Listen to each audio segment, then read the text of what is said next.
This is Film Focus with Emily Cook.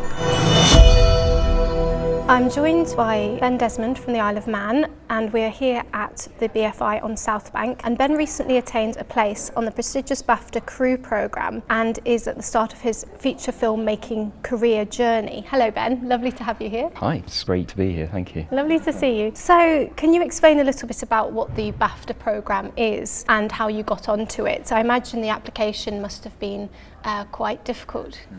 Well, it is, but first things first, it's a networking program, and it's also about sort of trying to enhance your skills really. And the way I got on it was I got a email through from Creative England, who are a production services sort of. I'm very familiar with yeah, them, that's right.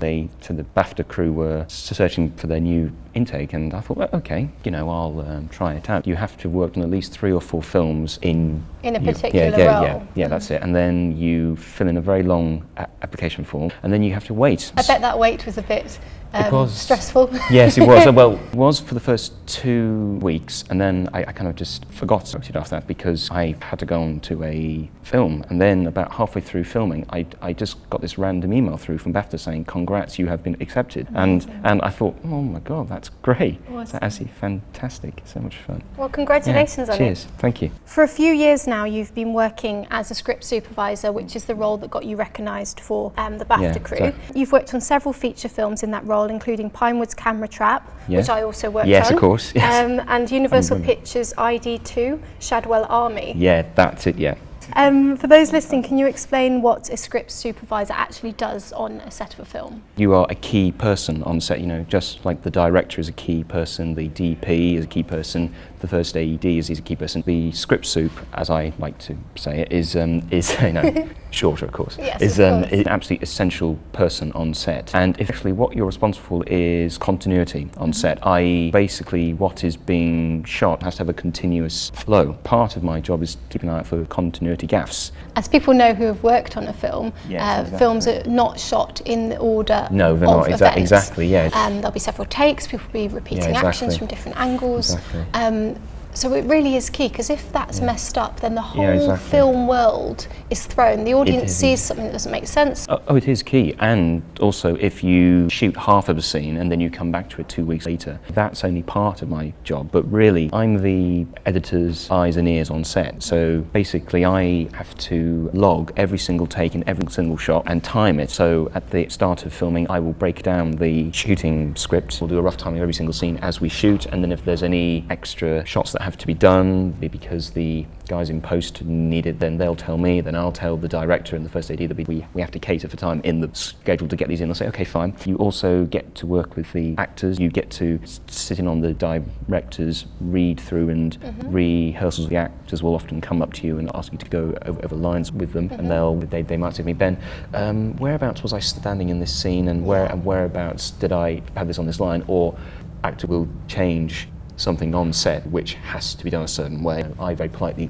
tell them that you have to do this in a certain way, and they'll say, but I'm acting. It's a very important role, and one where you actually act as a mediator and a negotiator between the editors, the director and the actors. Because at the end of the day, if you don't do your job, the film won't work on screen. And also the buck kind of stops with you, because you are a head of department, but you're the only person in it. Yes, it's a great way to be an HOD, isn't it? Yeah, it helps. It's great fun. Has anything ever gone wrong? Several times. But once you've done something wrong once, you'll never do it again. No.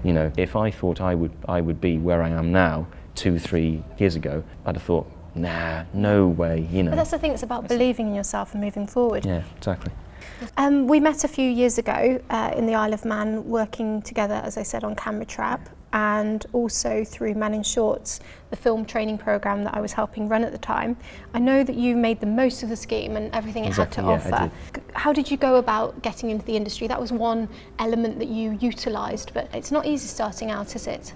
Nope, it isn't. Certainly isn't. Well, I mean, I did extra work for a long time since I was 13 or so, and you know, I've always been a film buff. I just love the power of cinema. I was just fascinated by the whole filmmaking process. I kind of sowed the seeds for it, but I didn't think that I'd be able to attain that because making films were things that other people did, as it were. Because I didn't have any family connections, I knew no one who worked in it. I thought, that's it. I haven't got a hope in hell. You know, how wrong you were, Ben. Yeah, thank you. Yeah. And then I studied film at uni. I did my undergraduate course, tried to realised I wasn't going to get a job afterwards, so I stayed on to do the MA. But the main reason I did that was because I wanted to write my thesis on the Isle of Man film, because no one had written a piece on it. As in Isle of Man film, the commissioning body. Well, exactly.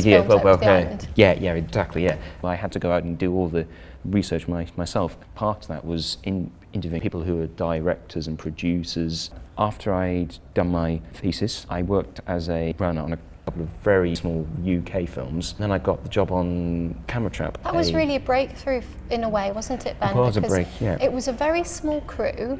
Exactly. It was a Pinewood production. Exactly. And they needed to crew up very quickly. Yes. So it provided quite a few opportunities that on a larger film may not have been present. The odd thing is that I started working on that film, you know, again doing runner work. And then after the first day, the production team phoned me up and said, basically need, you know, someone to script soup it for us. You fancy having a go? And I thought about it for a minute and then said, yeah, okay, sure, I'll do it. And then that was kind of it, really. That was it? Yeah, and that was it, really. That's brilliant, because also what that shows is partly being in the right place at the right time did help there. Yeah, exactly. And also having the guts to say, yeah, I can do that. Yeah, so exactly. Being able to be there at the right time, step up to the mark, believe in yourself. So we touched on a few pieces of advice there.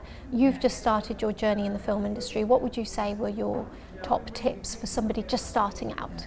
I would say for anyone who's starting out, I would say the first thing is to be tenacious. Don't take no for an answer. Also, make use of any training opportunities that come your way. In my case was the Man in Short scheme on the island. You know, the Man in Short scheme, the training scheme for anybody wanting to get into film. It takes anybody of any age or discipline. It's fantastic. Exactly. You know, and doing that, I could learn my craft on shorts. That gave me the chance to apply for features off Ireland. Third point is just be friendly with everyone that you work with, because they'll remember that.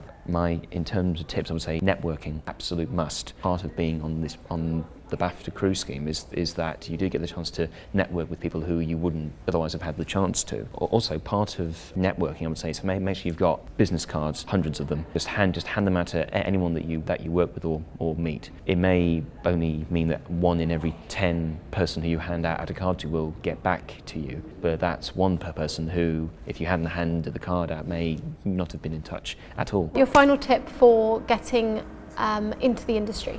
Final tip is be prepared to go out of your comfort zone. And in relation to the island, I would say that the island is a great place to learn your skills, but you have to be prepared to go off island, because that's where the bulk of the full-time paid work is. Absolutely. If you weren't from the Isle of Man, but from a small village, there are completely the same. Yeah, exactly. Perhaps it is mental blocks that one has to overcome.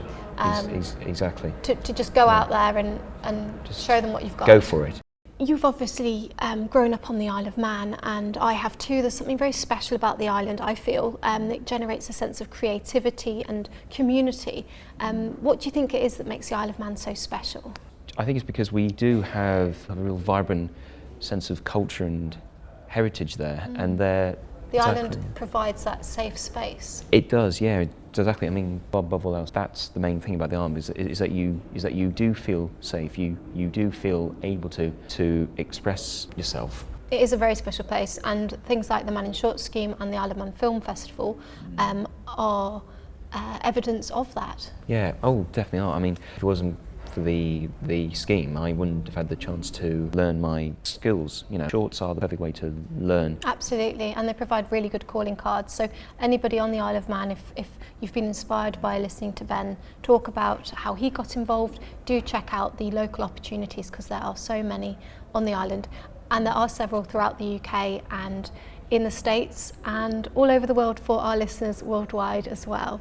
So Ben, I wish you every best of luck with your new BAFTA placement. I hope everything goes smoothly for you, and we look forward to seeing your name in the cinema screens soon. Yes. Keep an eye out for ID2 Champal Army, which is a film that I worked on last year. We shot in Hull. We'll be out in the cinemas in August. Amazing, I look forward to that. And have you got another film out as well? Yeah, I did. There's a film called Gloves Off, which I made in Leeds last year, but it's going to be out later this year. It's got Denise Van Houten, Alexei Sale, Alan Ford, and that was a really fantastic film to work on as well. So everybody out there can look out for those and go and see them at the cinema. Thank you so much, Ben, for joining us here at the BFI. It's been a wonderful afternoon talking to you. It's been great, thank you. Thanks for listening to Film Focus with Emily Cook. Happy movie going!